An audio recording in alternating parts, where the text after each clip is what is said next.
Olá, como está você? Espero que você esteja bem, porque eu quero te deixar ainda melhor. Se você está grávida e tem algumas inseguranças em relação aos cuidados com o seu bebê que está para chegar, fica aqui comigo que eu quero trazer algumas boas dicas para você. Eu sou a Rosângela Monteiro, sou psicóloga perinatal. Há mais de 25 anos eu trabalho apoiando e ajudando mulheres nesse papel de transformação para a maternidade.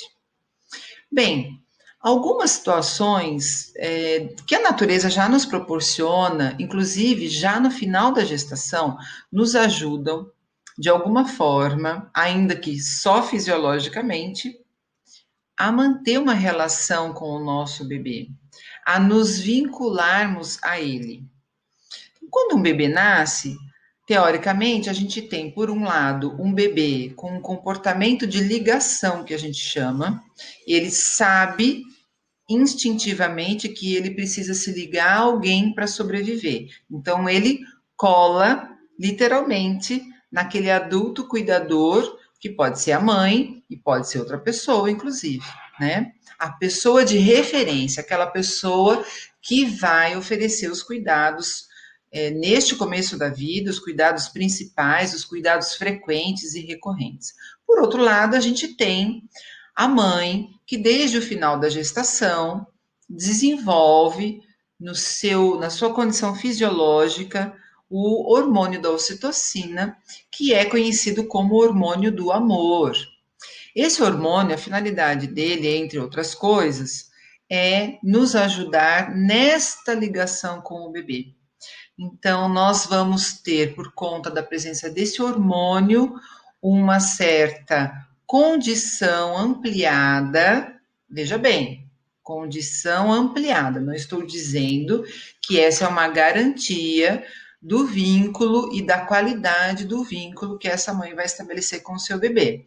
Mas sim, o propósito, dentre outras coisas, é facilitar, estimular, dar mais condições dessa mulher se ligar ao seu bebê.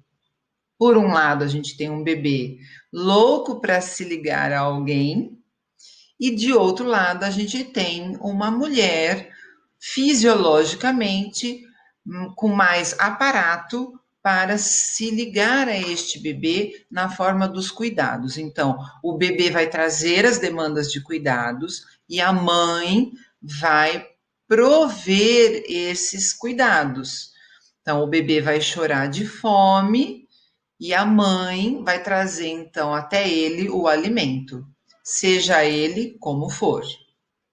Muito bem. Dito isso, nós precisamos caminhar que neste estado rotineiro de cuidados com o bebê, a mãe, a cada troca de fralda, a cada processo de aleitamento, a cada banho, a cada vez que vai fazer o seu bebê dormir, ela faz um contato físico, porque vai pegar esse bebê no colo, vai tomar esse bebê nos braços, vai conversar com este bebê, eventualmente vai cantar para este bebê.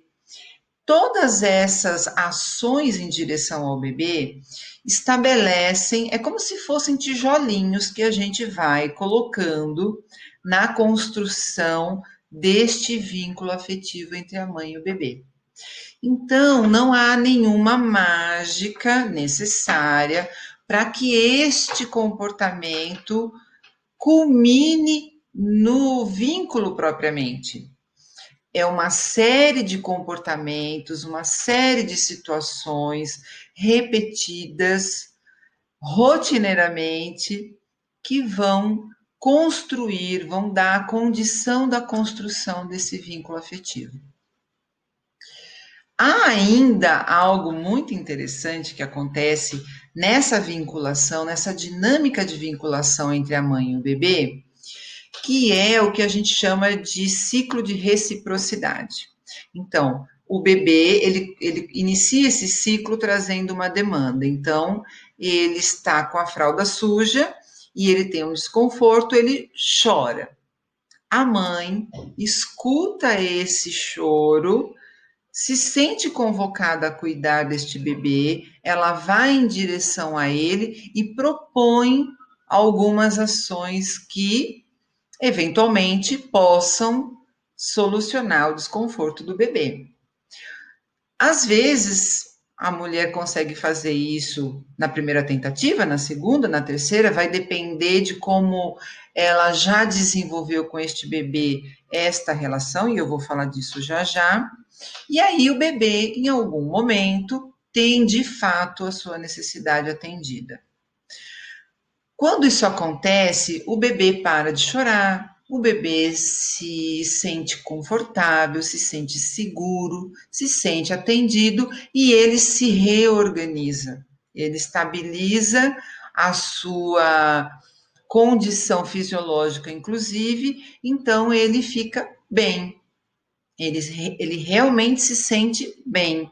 E aquela solução dada pela mãe, traz a ela uma sensação de vitória, uma sensação de satisfação, uma sensação de realização. Afinal de contas, ela conseguiu atender o seu bebê, ela conseguiu resolver a problemática que ele trouxe, sem contar que, além disso, ela também, eventualmente mobilizada nas suas angústias diante do choro do bebê, ela também se restabelece, se reorganiza e ela tende, então, a fechar o ciclo que começou lá com a demanda do bebê, foi feito todo esse processo que eu descrevi para vocês e esse ciclo de reciprocidade, ele se encerra quando todos ficam bem novamente. O que vai acontecer na sequência? Quanto tempo vai demorar para isso acontecer? Eu não sei dizer para vocês, porque isso é da ordem da singularidade do seu bebê, da sua relação com ele. O bebê vai trazer um novo desconforto e esse ciclo se reinicia. Um outro desconforto, uma outra convocação para esta mãe, uma outra forma, uma outra sugestão de solução que ela dá ou que ela sugere e um novo trajeto até que esse bebê se sinta de novo reorganizado, porque se sente então seguro.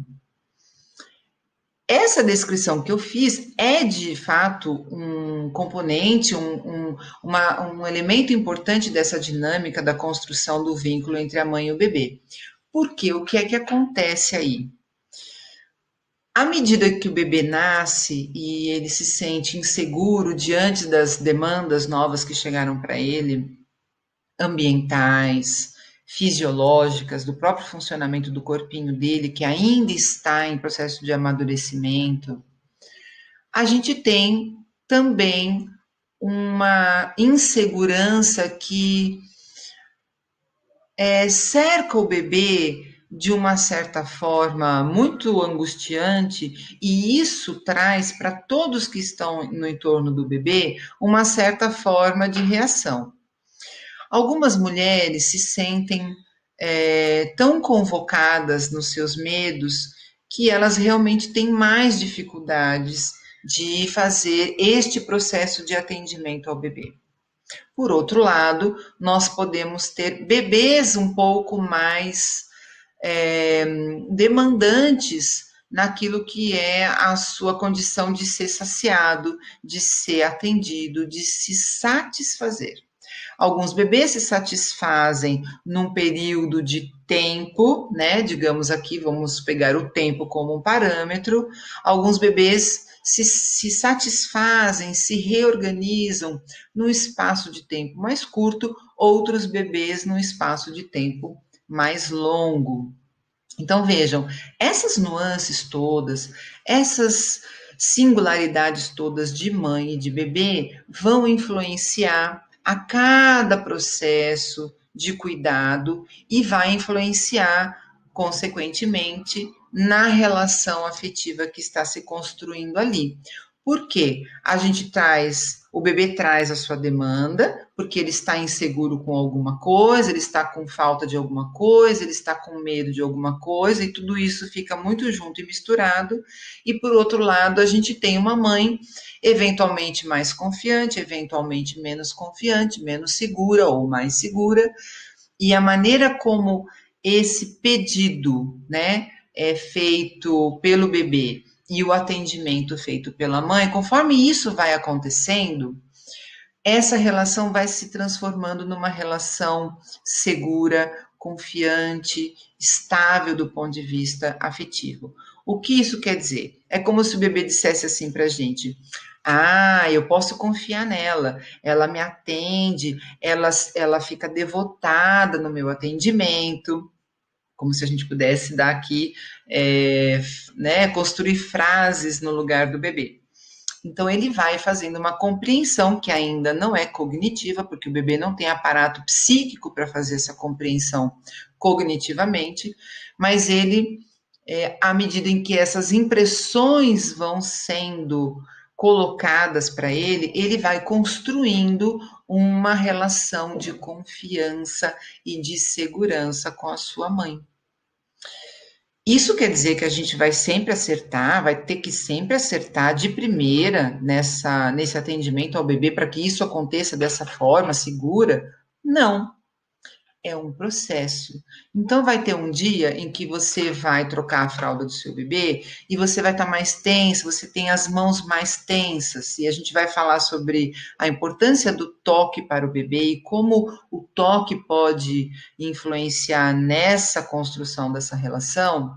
Num outro vídeo, a gente volta para falar sobre isso, mas eventualmente, num momento de maior tensão dessa mulher, ela tem um toque mais rígido, ela tem um toque mais áspero e não é, às vezes, não está consciente para ela, não está claro para ela, mas o bebê recebe esse toque e tá tudo bem.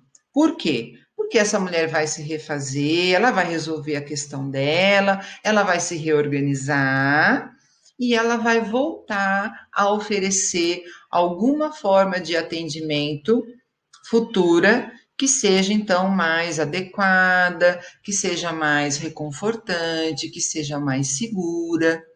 Então nós vamos ter erros e acertos entre aspas, né?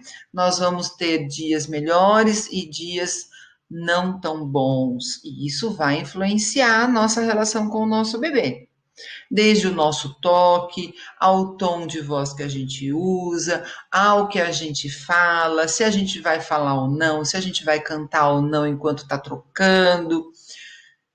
Todos nós temos dias melhores e dias não tão bons. E isso vai para a relação com o seu bebê. Quero dizer para vocês, para a gente ir finalizando, que a gente tem uma humanidade em nós que é perfeitamente integrada pelo bebê. O bebê pode integrar a nossa humanidade. E o que eu estou chamando de humanidade aqui são os nossos defeitos, nossas limitações, nossas dificuldades. Nós as temos, todos nós. E o nosso bebê tem condição de fazer uma adaptação para situações onde a gente não tem tanta assertividade, não tem um comportamento tão adequado, não faz uma abordagem tão satisfatória assim para ele.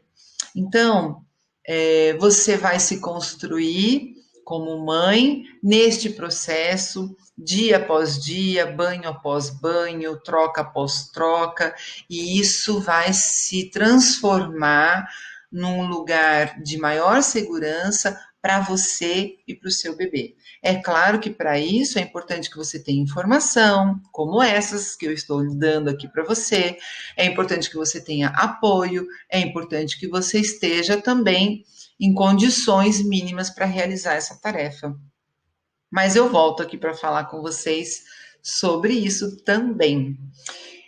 Não deixem de fazer aí o comentário que vocês gostariam de fazer, inclusive sugerindo outros temas.